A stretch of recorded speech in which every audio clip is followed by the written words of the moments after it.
What's up, Packer fans? Welcome back to another episode of the Pack a Day podcast. I'm your host, Andy Herman. You can follow me on Twitter at Andy Herman NFL.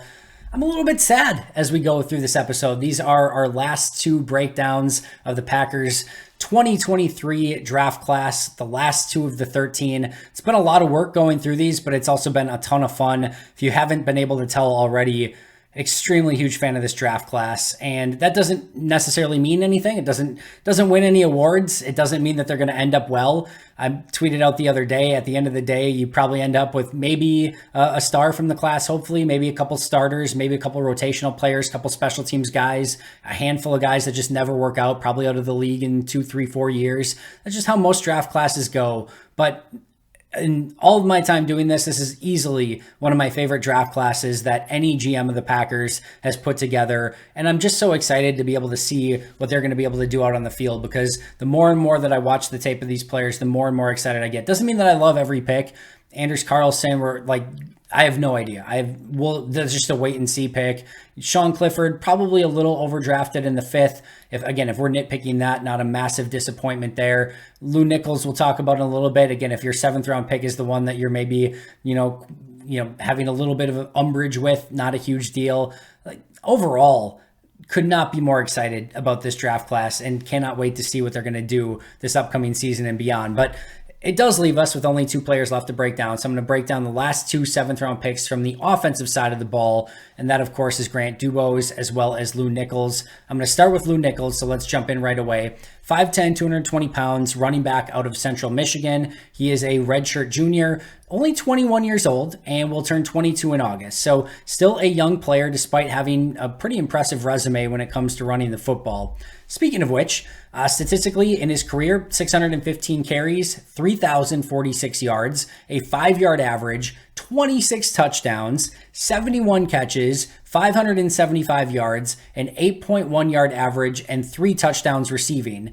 In 2021, when he had his best season, he had 341 carries for 1,848 yards and 16 touchdowns. That was just his 2021 season, 1,848 yards and 16 touchdowns, and added to that 40 catches for 338 yards and 2 more touchdowns. So 18 touchdowns that season, over 2,000 all-purpose yards. He was an absolute machine in 2021, had a good offensive line, a really fun offense, and he made the most of it during that season. Per PFF in 2019 had a 69.1 grade, 2020 a 78.1, 2021 a 84.8, and then things kind of came back to life a little, or back down to earth, I should say, this past season. In 2022 had a 62.5 grade. All right, from an athletic standpoint, a 7.91 relative athletic score unofficial. He did not have a official relative athletic score. The numbers that he posted were online, and you're able to fill those in on the website, which amounts to a 7.91 RAS, but that is an unofficial score. But I do believe that those numbers are correct, that we got from a testing standpoint, and I do believe that that would ultimately be his RAS score. Had a solid bench press, vertical and 10-yard split, had a poor broad jump and a poor 3-cone. His athletic comps, interestingly enough, former Packer Cedric Benson and former very important player in Packer history, Rashard Mendenhall, who of course had the fumble when the Packers won the Super Bowl with Clay Matthews, Spillett, Pickett, etc. But those were his 2 comps, Cedric Benson and Rashard Mendenhall. Not too bad running backs to be compared to, at least especially when you're a 7th round pick. All right, the positives for me, really good vision. This to me is his best trait.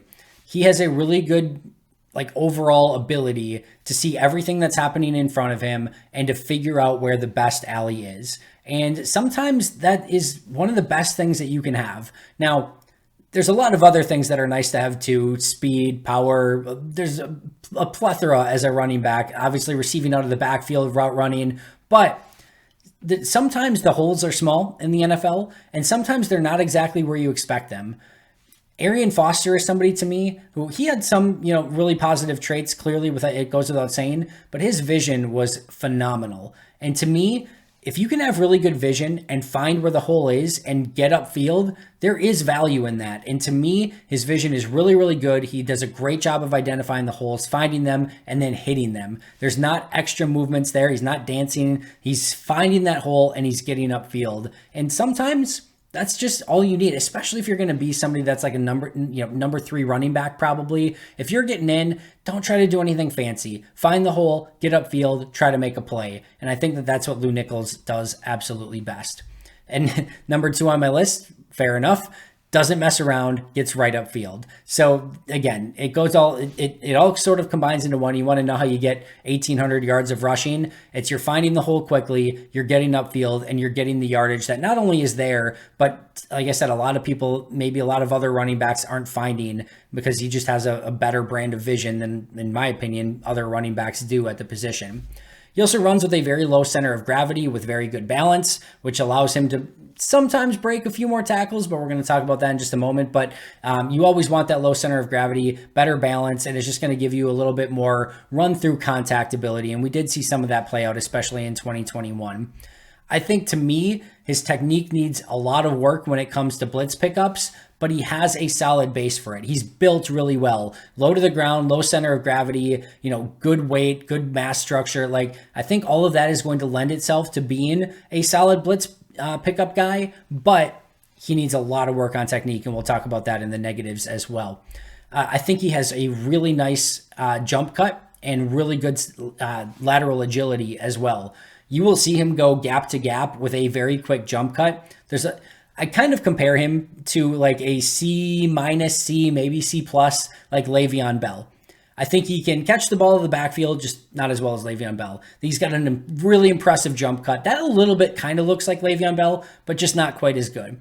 He doesn't have quite the speed of Le'Veon, doesn't have quite the tackle breaking as Le'Veon, doesn't have the jukes that Le'Veon has, but kind of has like sort of that game, but just like a C- version of Le'Veon Bell. But that first jump cut where he's able to get a gap over, that is important when you are a vision back. When you want to see everything open up in front of you, sometimes the hole is over there and you are here. And obviously you're going forward, jump cut, and all of a sudden you can get out there. I really like that out of Lew Nichols. And you combine some of those things, his ability to see the hole, the lateral agility to get there, and then the ability to explode upfield. Those are good traits for a running back and something that you can certainly build off of. And I'll say it once again, especially as like a number 3, number 4 running back, there's something there that you can build off of and hopefully develop as your game gets a little bit better through the course of your career. He's a solid pass catcher out of the backfield, as evidenced by all of his catches in college. His 2021 production was off the charts. He does flash a decent stiff arm from time to time where he's able to get defenders off of him and just away from him. And the last really positive that I'll say about him is he gives himself options. And that's it might feel like a weird thing to say about a running back, but you can see sometimes where like the way that he maneuvers himself towards the line of scrimmage, it's like he's giving himself like almost like a two-way go. And it's just a really unique kind of style. And it doesn't seem like he's ever really caught off guard or like he's giving himself sort of outs. So like if he's going to hit this hole, but I kind of have this back cut if I need it. If all of a sudden this hole fills faster than I'm expected, all right, jump cut, I'm going to go through this one. And I just noticed it on tape on multiple different occasions where it was like he gave himself an out in case something went wrong with his initial read. And then jump cut upfield and, all right, we're going to do something different. I just kind of like that style out of him as somebody who's able to maybe find a little bit of a different way if whatever is there or what he thought was there didn't end up materializing. All right, from a negative standpoint, he's not a power back. He's not a speed back. He's not a shifty back. He's not really super elusive. There's not really that one superpower that he has. And vision's good. I like good vision for a running back. All right, he's got good hands. But at some point, you kind of have to have something. Are you a power back? Are you a speed back? Are you a shifty back? Are you a scat back? Are you a change of pace back? Are you what are you? And to me, it's just kind of like, yeah, I'm just a running back. I do kind of some good things, nothing super spectacular. That's not the worst thing in the world, but that's kind of why you end up being a 7th round pick. Some people had an undrafted grade on him is there's just kind of lacking something special there. And I think that's one of the biggest things that's kind of holding him back is you just have to have that it that can get you to do something a little bit more special as a ball carrier, as somebody that's going to have the ball in their hands a lot. And he just didn't really display that or have that. That said, he had, over 2,000 yards in a season, so there's clearly something there. And again, I think that vision and ability to get upfield is certainly a big piece of that. Does not have breakaway speed, so even if he gets in the open field, he needs to have a lot of space because in the NFL, I think guys are going to chase him down. As mentioned, blitz technique needs a lot of work. I thought a lot of his rushing yards were blocked yards, especially in 2021. They had Bernard Raymond like go really, I think probably top 100 in that draft class in the 2022 draft. You could tell that the blocking was just better. And I thought a lot of his yardage was blocked yardage. And that's not a terrible thing. You should get your blocked yardage, and his vision, again, plays a part in that. But I didn't see him doing a lot of dynamic things to get him those yards. It was sort of like, oh, it's blocked for me, let me go get that. Again, that's not a bad thing, but it just seemed like he wasn't the one that was generating a lot of those big plays. It was kind of his offensive lineman and the blocking ahead of him. I think the upside in playmaking is very limited with Nichols. I think he can be a solid back. I just don't ever think we're looking at, all right, wow, he is a future number one superstar, all-pro running back. I just don't think there's very much upside there. So rotational back, sure. I think he can absolutely get to that. Could he start a game or two if need be? Yeah, I think you could probably get through with that. But I don't think this is a guy that you're going to be making a bunch of explosive playmaking plays that you're going to be giving a huge contract to as a number one running back. I just think there's ultimately limited upside there for Nichols. And in the late seventh round, that's totally fine. That's not a big deal. He has not played much special teams, which if he's going to be a number 3 running back and wants to get active on game day, he's going to have to step up and really pick up special teams very, very quickly. I think he's going to have to be more like the 2021 version of himself. He took a pretty big step back in 2022, dealt with some injuries, but also the offensive line wasn't quite as good, and you could see some of that production fall, which again leads me to believe a lot of that was blocked yardage and, when he was with a better offensive line in 2021. The big question that I have with Nichols, and I kind of alluded to this already, but what is he going to give you on the second level? So let's just say you get that blocked yardage, right? And you get through that first line of defense, and his vision's going to help him with that. He sees the hole, he gets through it. All right, now there's a second wave of defenders. All right, there's probably an unblocked linebacker that's waiting for me. There's for sure going to be a safety or two that are waiting for me. All right, what can I do? And that's where I have concerns about Nichols because, again, he doesn't have that breakaway speed. He can run behind his pads a little bit, and he can maybe gain, a little bit through contact, but that's not going to be a playmaking play. Like, he's not elusive. He's not going to juke someone out of his shoes. So he just has to figure out something that he can do on the second level to get those explosive plays. It's something that's plagued A.J. Dillon a little bit as well. And Dillon doesn't have that explosive speed. He hasn't broken many tackles on the second level. Like, those are things that you just have to sort of have if you want to be a playmaker. And if you're playing a playmaking position, at some point you need to be a playmaker. So I want to know what he's going to give you on the second level. Didn't show a ton of that in college. And last but not least, he just goes down far too often from the first defender, which again lends itself to believe that it's a lot of blocked yardage and not him making that defender miss on the second level. I do think he's going to get every opportunity to win the number 3 position in Green Bay. We know Brian doesn't like cutting his draft picks. He's probably competing with a Tyler Goodson and a Patrick Taylor for running back number 3. And I think he's going to be given every opportunity to win that. And he is going to have to show ultimately that he can pass protect and play on special teams if he wants to make the 53 and ultimately if he wants to be active on game days. I do think that there were better running backs available even in the 7th round undrafted free agency than Nichols. Do I think that there could be something there that they develop? Sure. I think there's limited upside though. And ultimately you're probably looking at a number 2, number 3 rotational back, even at its ceiling at the NFL level. But I do think his vision, one-cut style, and ability to get upfield fits well within Matt LaFleur's offense. I think he can become a much better pass protector. I think he catches the ball well out of the backfield. All of a sudden, you start putting some of those pieces together, and you can become a pretty nice rotational back in any offense. And hopefully, that's what ultimately Lew Nichols becomes. All right, let's move on to Grant Dubose.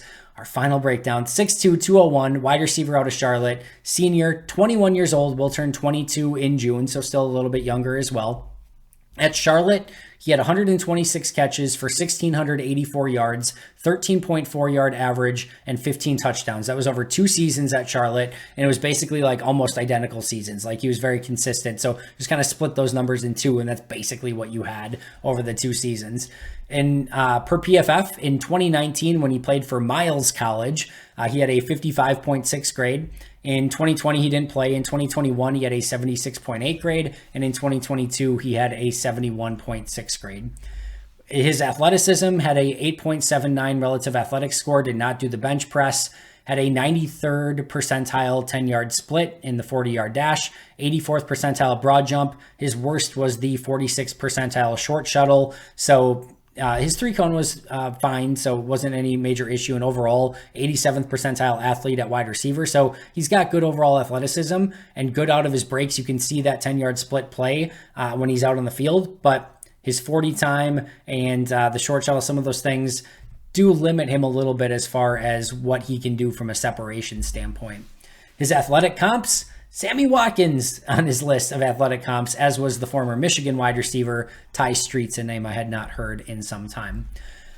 As the tape goes, let's start with the positives. I thought he had really nice, really clean, simple cuts and releases off the line of scrimmage. Wasn't a super vast playbook when it comes to his route tree. Wasn't a super diverse, release move set at the line of scrimmage. He's going to have to diversify his route tree and diversify his releases off the line of scrimmage. But when he made those movements, he was clean, he was crisp, he was fluid. I just kind of liked the way that he moved. And I'll even go a step further than that. In his routes, when he would get in and out of his break, there was a crispness and a sharpness to how he ran those routes. I really, really enjoyed it. And I do think it's going to be something that he's able to continue to build off of. As mentioned, and we'll get to this in the negatives, he is not a high-end separator, but there's enough in his route running, enough nuance already, that leads me to believe he has the potential to get a bit more open in the NFL than even what he did in college. And I think that that's something that he can continue to progress with. But I love the sharp cuts. I love how he was able to just move with fluidity and just ease. And that, to me, was what stood out first and foremost. I also really like how he plucks the ball and catches the ball outside of his frame. Just goes out and gets it. And I'll just cut to the chase here. There's some James Jones to his game, in my opinion. You're not thinking this ultra separator. There was a lot of contested catches for James Jones. There was a lot of back shoulder fades. There was a lot of those where he's going up and plucking the ball away from his body and just kind of going and getting the ball. I saw a lot of that in Grant Dubose, and his ability to catch outside of his frame and go get some of those balls was eerily reminiscent at times to what we saw out of James Jones. And Dubose actually has better height at 6'2" than what Jones did, and I think might have the ability to go get that ball a little bit more than even James did in Green Bay. I'm not saying he's going to become James Jones. Please don't quote me on that. But I do think he has, some of those traits that could prove well at the NFL level, just like they did for James Jones. As mentioned, he goes up and gets the ball, has really good body control. And that's, again, when we talk about the comp to James Jones, James had phenomenal body control. I see a little bit out of that of Dubose as well. Does a really nice job of working his way back to the football. And in an Aaron Rodgers-led offense, that was something that was super important. We'll see how that looks in a Jordan Love and how many plays he's extending and if receivers need to come back to the ball, if he's kind of more playing within the rhythm of the offense. But plays are going to break down, and when they do, Dubose does a very nice job of coming back to the ball. There was a specific play in the red zone where, in fact, there was a lot at Charlotte where the play did not go according to plan, but there's one in the red zone where he just comes completely inside of the corner, runs the route at an angle, gets the ball, gets in the end zone, and gets a touchdown for his team. So love that from him. And he is not a stranger to spectacular catches at all. Again, another James Jones trait here. But he had some crazy catches. He had one that he caught off, went up and mossed the corner and caught it off of his back. There are plenty of highlight level catches for him. He has great balance, great overall athleticism, and he did play some special teams on punt coverage and did do a little bit of punt returning as well. So he does have some special teams value. There's also in a single game, I talked to Ben Fennell about this a little bit as well, where in the same game, he has the ability to go down and catch a ball on the field, but he also runs through a player as well. So some really, really fun stuff from Grant Dubose and what he can do on tape. Now, from the negative standpoint, there's not a ton, but there's some important things. I would have liked to have seen him have a little bit more overall college production, and he had 2 solid seasons, but it's not like he was getting 1,000 yards a season or anything like that. So listen, Charlotte wasn't great. You could tell their offense was a little bit disjointed, didn't have the best quarterback in the world. So you can understand a little bit, but ideally you would have liked to have seen a little bit more high-end production.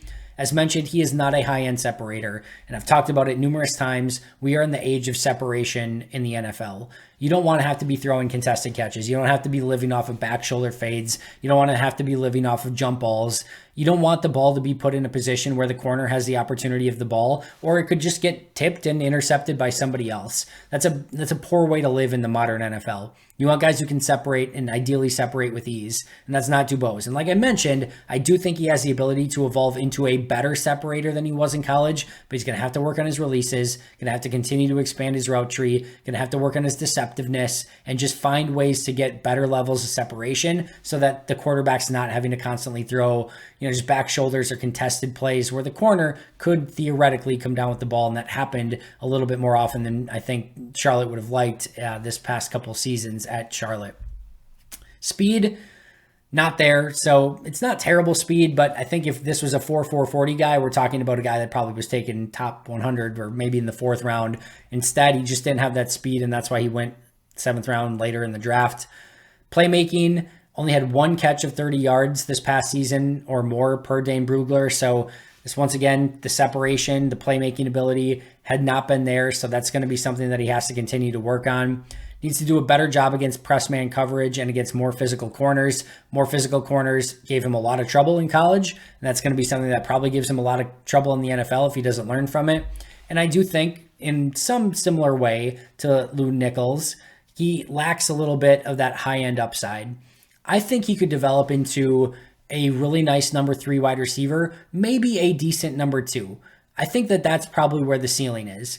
But that's ultimately why, like, if you're taking a guy in the top 100, top 4 rounds, like, you're hoping they have some potential to maybe turn into a really good starter. I don't necessarily see that with Dubose.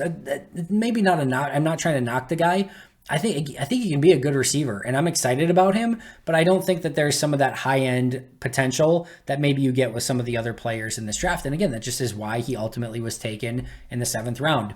How he can fit in Green Bay, I do think he's a really intriguing prospect. I think he gives you an option as a rotational wide receiver, and I do think there is some upside there to develop into a mid-tier starter. Don't think you're going to be a number 1, but if you can develop into, like, it's not the same type of player, but I think you could develop into an Allen Lazard type player that helps your team and makes plays. And if you can get that in the 7th round, like that, there's possibilities there. So I wouldn't limit him too much. I do think there's upside. I don't think there's extreme upside, but he's a good player and I'm really excited about him. And then my final thought, I think it's fair to put a similar expectation on him that we saw get put on, or like what we saw from Samori Toure this past season. Toure didn't get to play much, wasn't active very much. When he got in, made a couple flash plays, made a couple plays that made you go, wow, I think this guy could maybe be something. That's what I want to see out of Grant Dubose. I don't need necessarily more than, him being the number 6 wide receiver. I think you're hoping that all the other guys that were drafted last year and this year are probably ahead of him on the depth chart. That's probably a good sign for things. But if he needs to go in as a number 3 or 4 receiver for a couple games because of some injuries or fill in here and there, I think he can have some of that production where you're like, oh, that guy's got some talent. I think he could potentially develop into something. So just like we saw to Toure when he got opportunities, we saw some pretty impressive stuff. I think if Dubose gets those opportunities, the expectation should absolutely be the same because they're not the same player, but I do think they have similar type of, talent, expectations, both taken in the 7th round. And I think he can go out and have, do exactly what Samori Toure put together as kind of the blueprint as a 7th round wide receiver this past season. So that's what I'm looking for out of Grant Dubose, is follow the blueprint that Samori Toure put out there for you to a T. And hopefully by next year, just like Samori Toure hasn't been out of, Brian Gutekunst and Matt LaFleur haven't been able to keep his name out of their mouths. Hopefully that's the same for Grant Dubose next year. We're talking about another potential 7th round steal for the Green Bay Packers at wide receiver. That is going to do it for me today. That finishes up our 13 draft picks. Still hoping to do an undrafted free agent episode here in the near future, so keep an eye out for that. Make sure to subscribe if you're not already. Make sure to hit that notification so you are notified every time a new episode comes out. But I'm going to be here 365 days a year, which means I will see you guys tomorrow. And until next time, and as always, go Pack Go.